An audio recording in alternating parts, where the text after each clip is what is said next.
యువతను చూస్తే ముఖ్యంగా రాజకీయ నాయకులకి గడగడలాడుతుందట. ఎందుకంటే ఈ జెన్జీ అంతా కూడా ఒక పోరాటమే చేస్తుంది, ఒక పెద్ద యుద్ధమే చేస్తుందని చెప్పుకోవచ్చు. సో మనం నిన్న నీట్ పేపర్కి సంబంధించిన అంశం చూసినాం. ఏం చూసినాం? నీట్ పేపర్లో లీకులు జరిగినాయి, పేపర్ లీకేజ్ అయిపోయింది, చాలామంది విద్యార్థులు ఆత్మహత్య చేసుకున్నారు. సో వారి కుటుంబాలకి భరోసా ప్రభుత్వం ఉండాలి. దాంతోపాటు కేంద్ర విద్యాశాఖ మంత్రి ధర్మేంద్ర ప్రధాన్ రాజీనామా చేయాలనే దాని మీద కూడా ఒక నెల 2 నెలల వ్యవధిలో నుంచి కూడా పెద్ద పోరాటం చేస్తూ ఉంది. దాని వెనుకాల ప్రధానంగా ఉండి నడిపించింది జెన్జీ యువత. ముఖ్యంగా ఒక కాక్రోచ్ జనతా పార్టీ అనేది ఒక సోషల్ మీడియా ద్వారా పుట్టుకొచ్చినటువంటి పార్టీ. సో దాని ద్వారా ఏం జరిగిందంటే ఒక విద్యాశాఖ మంత్రిని రాజీనామా చేపించినటువంటి పరిస్థితి మనకు కనిపించింది. ఇప్పుడు ఆ ఉద్యమాన్ని తలమానికంగా చేసే విధంగా ఇంకో కొత్త ఉద్యమం పుట్టుకొస్తూ ఉన్నది. సో దానికి సంబంధించే వార్త చూస్తాను, ఒకసారి మనం చదివినిపించే ప్రయత్నం చేద్దాం. ఈ20 జనతా పార్టీ, మనం కాక్రోచ్ జనతా పార్టీ చూసినాం, ఇప్పుడు ఈ20 జనతా పార్టీ ఇంధనాలు కలిపినటువంటి పెట్రోల్కు వ్యతిరేకంగా గలం. ఇన్స్టాగ్రామ్ ఎక్స్లో మొదలైన ఉద్యమం 3 లక్షలకు చేరువైనటువంటి ఫాలోవర్లు. నితిన్ గడ్కరీ రాజీనామాకు డిమాండ్. కథం ఇది. నిన్న ధర్మేంద్ర ప్రధాన్, ఇవాళ నితిన్ గడ్కరీ అనే దాని కూడా అంటే బీజేపీ పార్టీ పైన ఎంత ఇంపాక్ట్ చూపిస్తుంది అనేది ప్రధానంగా తెలుస్తూ ఉన్నది. ఈ యొక్క కాక్రోచ్ జనతా పార్టీ వల్ల పెద్ద తలకాయ నొప్పి వచ్చి పడింది బీజేపీ పార్టీకి, కేంద్రంలో ఉన్నటువంటి పార్టీకి, అదేవిధంగా రాష్ట్రాల్లో ఉన్నటువంటి పార్టీలకు కూడా ఏం సమాధానం చెప్పుకోవాలని కూడా వాళ్ళకి తెలియట్లేదు. ఒక చాలా అంటే చూస్తుంటే కూడా యువతరం అంతా కూడా ఎంత మేలుకుంటుందనే తెలుస్తూ ఉంది. ముఖ్యంగా జడ్జి అని చెప్తుంటాం కదా, సో వారందరూ కూడా ప్రభుత్వం వారికి కావాల్సిన హక్కులను పోరాటం చేస్తున్నారు. నిన్న నీట్ పేపర్ కోసం, ఇవాళ ఈ20 ఇంధనాలకు సంబంధించి కోసం. ఈ20 జనతా పార్టీ అనేది చాలా డిఫరెంట్గా ఉన్నది కదా. సో తెలంగాణలో కూడా ఒక పార్టీ పుట్టుకొస్తున్నది, తెలంగాణ ఎండ్రిన్ పార్టీ అని. అది ఎందుకు పుట్టుకొచ్చిందో మీ అందరికీ కూడా తెలుసు.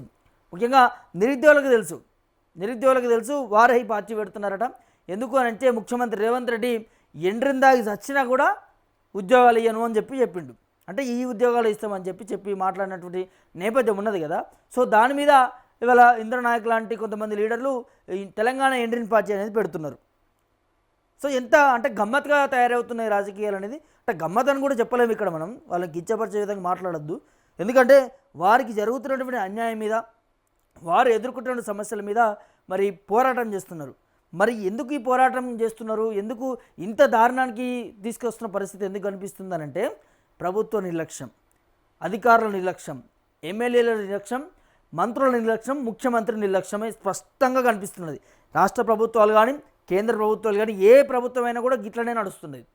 సపరేట్గా ఇక్కడ ఒకసారి నీట్ పేపర్ మనం చూస్తే ధర్మేంద్ర ప్రధానే డైరెక్ట్గా ఇన్వాల్వ్ అయ్యి ఆ నిరుద్యోగుల దగ్గరికి, ఆ యువత దగ్గరికి వెళ్ళి మాట్లాడి నీకు మేము భరోసా ఇస్తామని చెప్పి ఆ ధర్నా ప్రాంతంలో తను కూర్చొని మాట్లాడి డీల్ చేసి ఉంటే ఇంత పరిస్థితి రాకపోతుండే కదా. ఆ కుటుంబానికి ఎక్స్గ్రేస్ ఎమ్మడే ప్రకటించి దాంతోపాటు మళ్ళీ నీట్ ఎగ్జామ్కి సంబంధించి ఇట్లాంటి తప్పులు జరగకుండా ఆ సంస్థను తీసేయడమా, లేకపోతే దాంట్లో కొన్ని పరిణామాలు చోటు చేయడమా. సో విద్యార్థులు అడుగుతున్న డిమాండ్ని చేసి ఉంటే ఇంత పరిస్థితి రాకపోతుండే, రాజీనామా చేయాల్సిన పరిస్థితి రాకపోతుండే. వీళ్ళతో ఏమవుతుంది అని ఒక నిర్లక్ష్యమే కనిపించింది అక్కడ. సో అప్పుడు ఆ పని చేస్తుంటే ఇప్పుడు ఈ పరిస్థితి రాకపోతుండే. సో ఇదంతా కూడా అధికారుల, మంత్రుల, ఎమ్మెల్యేల నిర్లక్ష్యమే స్పష్టంగా కనిపిస్తూ ఉంది. దానికోసమే ఈ పార్టీలు పుట్టుకొస్తున్నాయి. తెలంగాణ పరిస్థితి కూడా రేపు గదే ఉండబోతుంది. ఇప్పుడు బీజేపీకి మాత్రం దీనికి సంబంధించినటువంటి షాక్ చూస్తున్నాము. ఇక్కడ మనం ఈ ఫోటోలు కూడా చూడొచ్చు. ఒకసారి ఈ20 పెట్రోల్కు వ్యతిరేకంగా ఇటీవల ఢిల్లీలో నిరసన ప్రదర్శనలు కనిపిస్తున్న పరిస్థితి కనిపిస్తుంది. మరో కొత్త ఉద్యమమే పుట్టుకొస్తుంది ఇక్కడ స్పష్టంగా కనిపిస్తుంది. ఒకసారి మొత్తం చదివినిపించే ప్రయత్నం చేద్దాం. నీటి పేపర్ లీక్కు వ్యతిరేకంగా కాక్రోచ్ జనతా పార్టీ సీజేపీ సాగించిన ఉద్యమం విజయవంతమైన నేపథ్యంలో అదే స్ఫూర్తితో కొత్తగా ఈ20 జనతా పార్టీ పుట్టుకొచ్చింది. పెట్రోల్లో ఇంధనాలు కలపడాన్ని వ్యతిరేకిస్తూ ఇన్స్టాగ్రామ్, ట్విట్టర్లలో ప్రారంభమైనటువంటి ఈ పార్టీ ఖాతాకు ఇప్పటికే 2,95,000 మంది ఫాలోవర్లుగా మారిపోయారు.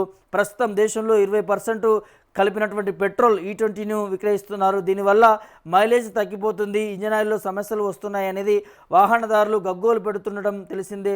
మరోవైపు ఇంధనాలు కలపని స్టాండర్డ్ పెట్రోల్ విక్రయానికి తిరిగి మళ్ళీ ఉద్దేశం ఏమిది అనేది తెలియదనేది కేంద్ర పెట్రోలియం శాఖ స్పష్టం చేసిందని తెలుస్తూ ఉన్నది.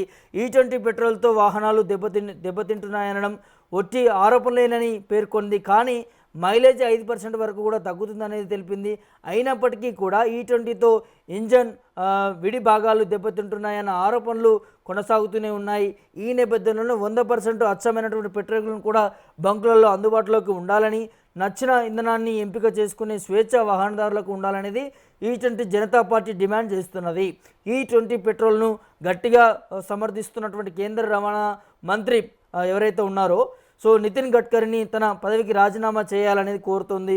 మరోవైపు ఈ20 పెట్రోల్ కార్యక్రమాన్ని ప్రభుత్వం అమలు చేసినప్పటికీ దీని నుంచి తాను తన కుటుంబం లాభాలు పొందుతుందంటూ కూడా ఆన్లైన్లో పోస్టులతో పరువుకి నష్టం కలిగిస్తున్నారనేది కేంద్ర మంత్రి గడ్కరీ బాంబే హైకోర్టును ఆశ్రయించినట్టుగా తెలిసింది.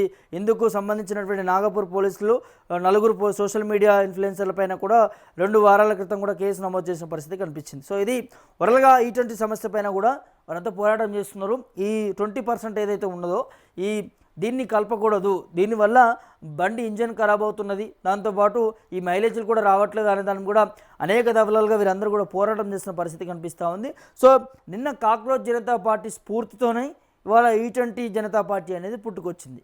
మరి నిజంగానే ఈ ఈ20 జనతా పార్టీకి సంబంధించి కూడా మరి కేంద్ర మంత్రి ఎవరైతే ఉన్నారో నితిన్ గడ్కరీ తను రాజీనామా చేస్తాడా లేకపోతే ఏ విధంగా ముందుకెళ్తుందని చూడాల్సినటువంటి అవసరం ఉంటుంది. సో మొత్తానికైతే ఒక జెన్జీ ఉద్యమం పుట్టుకొస్తుందని చెప్పుకోవచ్చు. అన్ని రాష్ట్రాలు దీన్ని స్ఫూర్తిగా తీసుకుంటున్నాయి.